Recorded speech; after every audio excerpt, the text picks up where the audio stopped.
Hello everyone, it's Nate Geisert from Western Nebraska, aka Pop's Antique Tractors.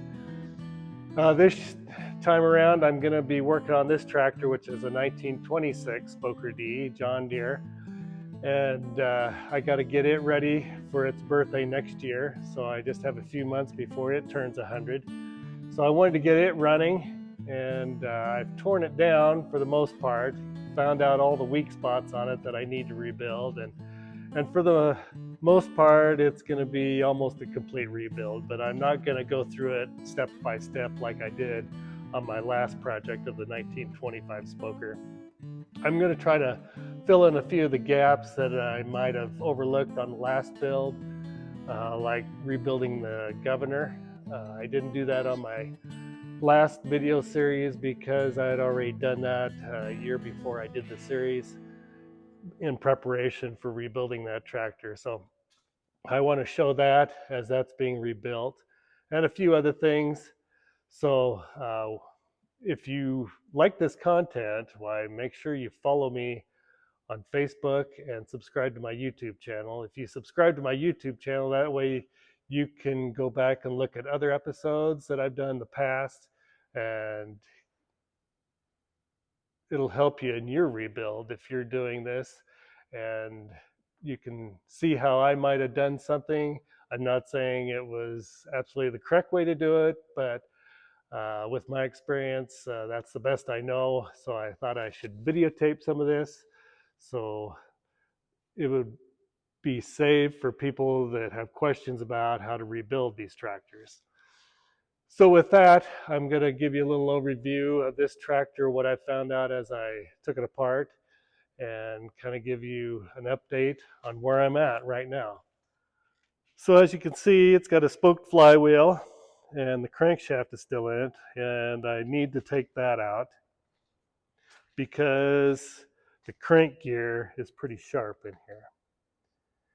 And so I've got another crank that's pretty good shape, hardly has any wear to it, and I think I'll put that in here, and then it'll all be in good shape, a good foundation. I've got enough gears, new old stock, that maybe I can put the drive gears all together with new gears, so everything's really in nice shape. What I found here in the front with the block is it looks like it spent a little time with the Titanic at the bottom of the Atlantic. It's pretty crusty in there. The one side's pretty bad. The other side isn't too bad. They had already overbored this block to 6 3/4, which was originally 6.5. So it can't be overbored anymore. The only way to fix it probably is see if there's enough meat that we can re-sleeve it. But it's a trick finding machinists to do that work anymore. So I've got another block that's been already machined, and I'm going to slip that in here. And so it's a quick fix there. As you can see, the head is bad shape too. It's pretty crusty and the valves are stuck. So that's going to have to be redone also. I've got another head that I'm going to use that's already redone. The radiator is the wrong radiator, and so I'm working on finding good radiator parts to put on this tractor that have the patina that kind of matches. And over here is the gas tank, and it's bad shape, so I'm gonna have to replace it. And here's the other parts and the hoods. I found a couple hoods.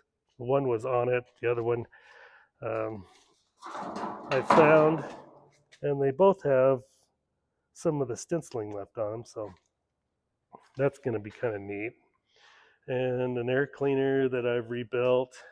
And another thing that I found in my parts department was this exhaust elbow. And I spent a little time getting it all worked over and made a draw-up bolt here. The only bad thing is got a chunk broke out of here, but once it's on the exhaust pipe, that's pretty much all covered up. But I do need to find a 3-inch piece of pipe to put in, and that one's not long enough, but it's the right size, but not long enough. So I'm going to put that on here when I get it done, which will be kind of a neat option. Those are kind of hard to come by. And here's all the motor parts. Push rods, the first reduction gear cover, rocker arms, belt pulley. It does have the early first reduction gear, the wide gear that's unhardened, and it's not that bad a shape. I'm not sure if I'm going to use it or do something different. The bearings are a little loose in there. I do know that the differential is kind of worn. The pinion gears on it, or the spider gears, are pretty sharp, so I might take that all out and rebuild it, which is easier to get the brake band in there if you take the differential out. Somebody had robbed the brake band out, or it came apart and they took it out, I suppose. And then on the rear wheels, in order to get it to move around, I'm going to have to try to take all those lugs off. I got a pretty good impact wrench with an 1.25 inch socket. And I'm going to try a new penetrating oil. It's called Freol. Somebody recommended that to me. And so I'm going to try to look that up and use it and see if that aids in getting those off. They're always kind of a bugger to get off.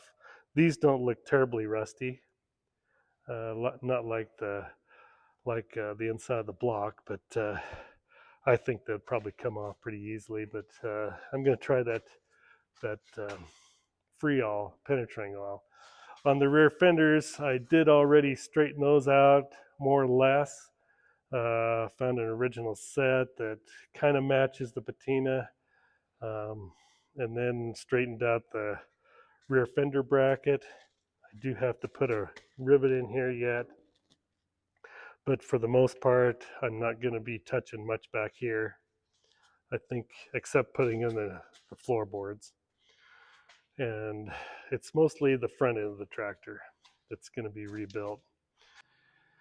Here I've got it rigged up to pull the flywheel off.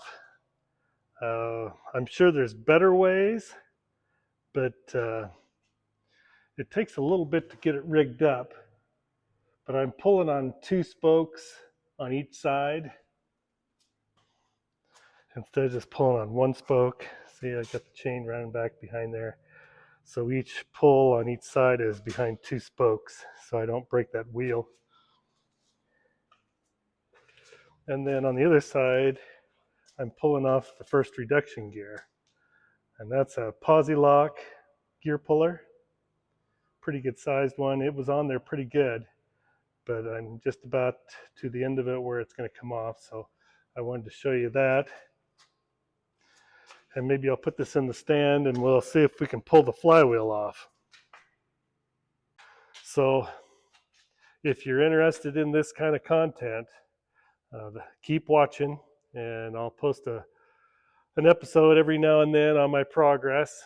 Though, like I said, I'm not going to do as a detailed progress as I did on my last build, because if you do want to see how one is put together, you can always go back on my other build and look at those episodes if you're a subscriber to my YouTube channel. So with that, keep watching, and if you have a project like this that you have some questions on, maybe this will help you out a little bit. And with that, I'll sign off and we'll see you down the road.